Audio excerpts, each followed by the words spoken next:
Gaafiin naannoo ta'u uummata Sidaamaa baroota dheeraaf dhalattoonni sabicha aarsaa guddaa itti kafalaa turan deebii akka argatuuf kan qabsaa'e hayyuun siyaasaa Jawaar Mohaammed hidhaatii hiikamutti gammannee jirraa jedhan dhalattoonni uummata Sidaamaa.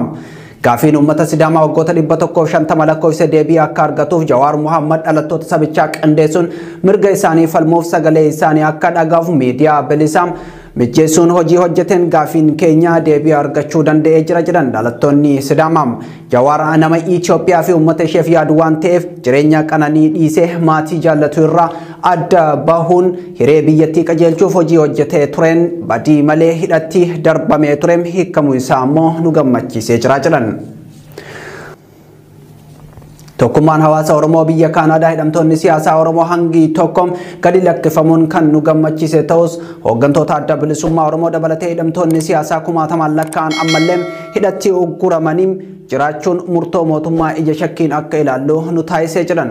Tokkummaan hawaasa Oromoo biyya Kaanaadaa ibsa baaseen hawaasni addunyaa hidhamtoonni siyaasaa manneen hidhaa Itoophiyaa keessatti ugguramanii jiran marti akka hiikamaniif itti fufiinsaan dhiibbaa barbaachisu gochuu akka qabu gaafateera. Kana malees wal waraansi biyyattii lubbuu dargaggoota kuma dhibbootaan lakkaa'aman nyaachuun biyyattii qarree diigumsaa irra dhaabee xumura akka argatu haleellaan diroonii itti fufiinsaan lammiilee nagaa gaaga'aa jiru akka dhaabbatuu fi mariin dhugaam hiree biyyattii gara nagaa fi tasgabbiitti geessuuf danda'u qaama hunda hirmaachisee akka ta'amuuf hawaasni addunyaa itti fufiinsaan dhiibbaa gochuu akka qabu gaafateera. Tokkummaan hawaasa Oromoo biyya Kaanaadaa tokkummaa hawaasaa Minisootaa fi koongiransiin Oromoo idil addunyaas ibsa wal fakkaataa baaseetii jira.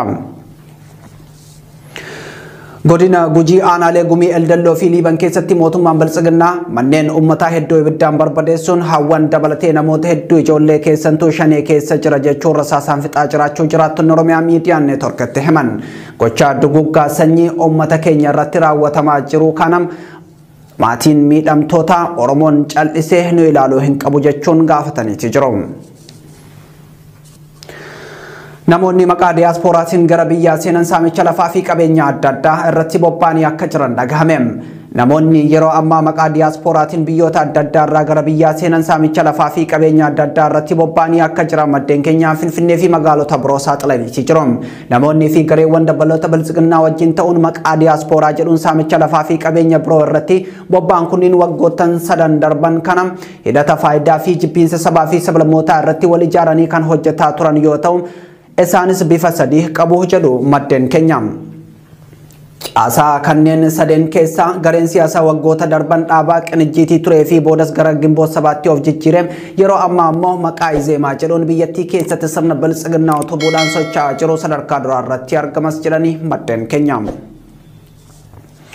Oduu biraatiin sanbata darbee hordoftoonni amantaa Pirootestaantii dirree masqalaatti sagantaa qopheeffachuu hordofee karaa Bataskaana Ortodoksii mormiin ka'eetii ture. Bataskaanni Ortodoksii lafti kun kan dhuunfaa kiyyam korrii amantaa kamillee achirratti geggeeffamuu hin qabu atakaroo jedhu kaafteetii turte. Sagantaa kana irratti kan argaman kantiibaa magaalaa Finfinnee addabaabaayii masqalaa kan jaarmiyaa amantaa kamillee miti kan uummata gibira kafalu maraatii jedhaniiti jiru. Waraanni Eertiraa haleellaan irratti bane jechuun mootummaan Tigraay himate. Waraanni Eertiraa haleellaa haarawaa sanbata Sigaamaa Kifooloo lafa jedhamtu kan kaaba lixa Tigraay magaalaa Shiraaroo keessatti argamtu keessatti banuu dubbi himaan humnoota Tigraay Geetaachoo Raddaa karaa Tiwiitara isaaniitiin himaniiti jiru. Gama biraatiin immoo kaaba lixa Tigraayitti namoonni nagaa 56 haleellaa xayyaaraan dhumuu hordofeem dhaabbileen gargaarsaa hojii dhaabuu jaarmiyaan gargaarsa namoomaa dhaabbata mootummoota gamtoomanii Ochaan himeeti jira. Haleellaan namoota nagaa 56 fixe kun jimaataa darbe raawwatame.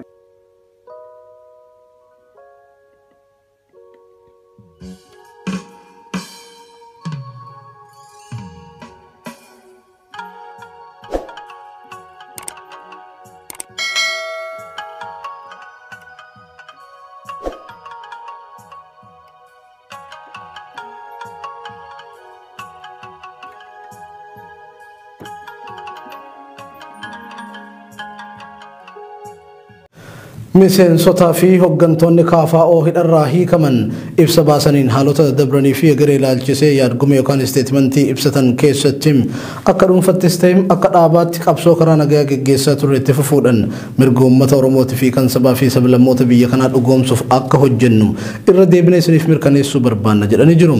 Baatii 18 booda ammajjii 2022 hidharraa bahuu kan mirkaneessan hidhamtoonni siyaasaa ajjecha aartistii keenya qaalii Hacaaluu Hundeessaa aansee hidhaan nurratti raawwatame guutumaan guututti bu'uura siyaasarraa kan madde jedhan gaagama siyaasaa biyyattii keessatti uumamee fi balaa hamaa baatiiwwan 13 dabran keessa mudate of duuba deebi'anii sirreessuuf yeroon isaa baay'ee barfatuun isaa waan wal nama gaafachiisuun qabu kan jedhu yaadgumeen hidhamtoota siyaasaa hiikaman kana haa ta'u malee hammamuu dhiphatus badiin biraa akka hin uumamne hambisu nagayaaf tasgabbii deebisanii dhugoomsu hawaasaaf uummattoota walitti araarsuu fi biyyattii deebisanii ijaaruudhaaf carraan ni jira jennee amanna jedhan.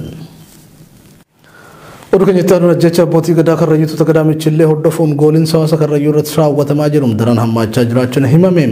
Namoota 23 mojootti hidhaman keessaa manguddoon Jiloo Boorrayyuu jedhamu reebicha poolisaatiin yoo ajjeefamu namoonni 6 hiikamanii turan. Wayitii ammaa immoo namoota 6 hiikamanii fi namoota 2 gaafa ajjecha suukanneessan sun raawwate miliqanii baansan fidaa jechuun waraanni biltiginnaa hawaasa karrayyuu goolaa jiraachuu jiraatan Oromiyaa miidiyaa neetwoorkiitti himaniiru. Kana kan raawwataa jiran ergama addaa Araarsaa Mardaasaa kan ta'e Taaddalee Diriirsaa yookaan bulchaa aanaa Fantaalleem duraanii Daggafaa Alamuu nama jedhamu kantiibaa magaalaa Mataa Haraa fi bulchaa aanaa nama Kaliil Gadaa jedhamu ta'uu qaamonni dhimmichatti dhiheenyan hordofaa jiran saaxilanii jiru. Godina Shawaa Lixaa aanaa daannootti waraanni biltiginnaa dubartii ulfaa ajjeesuun himame. Aanaa daannoo gandaa Hancabbii Baddeessoo jedhamutti hixata kaleessaa gaafa ammajjii 2022 waraanni biltiginnaa dubartii ulfaa addee Birqee Kabbabaa jedhamtu maqaa shanee wajjin hidhata qabda jedhuun ajjeesuu jiraattonni himan. Addee Birqee Kabbabaa kan ajjeesan nyaata hojjettee bosonatti waraana bilisummaa Oromootiif geessiti sababa jedhu yoo ta'u isiin garuu Oromoo taatee dhalachuun alatti hirmaannaa siyaasaa kamirraahuu walaba ta'uudha wayimminni kan odeeffate. Wal-dhibdeen Itoophiyaa keessatti adeemutti jiru furmaata nagaa akka argatuuf pirezidaantiin Yuunaayitid Isteet Joo Baayiden ministeera muummee Itoophiyaa Abiy Ahmed waliin bilbilaan haasa'uu isaanii waajjirri pirezidaantii Ameerikaa Waayit Haawusii foomse. President Joe Biden hiikamuun hooggantoota siyaasaa tarkaanfii dansaa ta'uu isaa kaasuun rakkoon biyyattii mariin akka furamu dhaamanii jiru. Haleellaa diroonii fi gaagama lubbuu lammiilee nagaa irratti raawwatamaa jiru ammoo daran yaaddoo kan ibsan bulchaan Ameerikaa bulchiinsi Abiy Ahmed dhimma kana akka furu dhaamaniif jiru. Minnesota aanaa arfaffaa bakka bu'uun Koongiresii Ameerikaaf kan dorgomaa jirtu Amaanee Badhaasoo milkaa'aa jiraachuu The Intercept gabaase. Dhalattuun Oromoo yeroo jalqabaatiif filannoo Koongiresii Ameerikaa bara 2022tiif fiigaa jirtu Amaanee Badhaasoo mallaqa dorgomichaaf barbaachisu $300,000 ol sassaabuun imala milkaa'inaa irra jiraachuu isii gabaafamee jira. Sochiin Amaanee Badhaasoo taasisaa jirtu waggoota 21f miseensa paartii Dimokiraatii kan taate Riippablikaan Beetii Makaalom kan Koongiresiif dorgomaa jirtuuf qormaata guddaa taate jedhamaa kan jiru yoo ta'u dhalattuun Somaaliyaa Riippablikaan Ilhaan Umar yaada Amaanee Badhaasoo ilaalchisee kenniteen namoota hanga amma naqunnaman keessaa Amaanee Badhaasoo dinqisiifamtuudha jette. Gaazexeessitoonni Aljeeriyaa Kaameruunitti sibiila qara qabuun waraanamanii saamaman.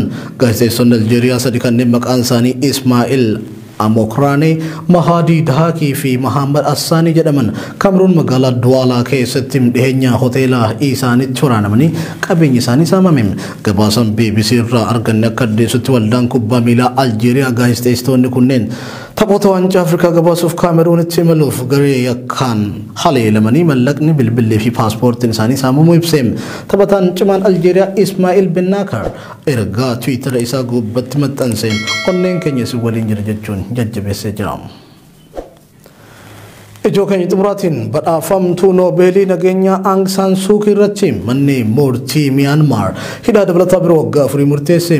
Manguddoon ganna 74 ton meeshaalee kominikeeshinii walkie-talkies jedhaman alaa galchuu fi seeraan ala qabachuun akkasumas qajeelfama COVID-19 cabsuun himatamtee turte. Paartiin Aung San Suu Kyi sadaasa 2020 erga filannoo adeemsifamee mo'attee booda waraana biyyattii ji'a gurraandhalaa bara 2021 aangoo biyyattii qabate. Ergasiis waraana biyyattii ammoo sagaleen filattoota waliin dhahamee ture jechuun himatam. Himata irratti baname kanas miidiyaaleen idil addunyaa hedduun gabaasaa turanii jiru. Ijoon keenya kana fakkaata babal'ina oduu keenya idilee keessaa argattu fayyaa ta'a.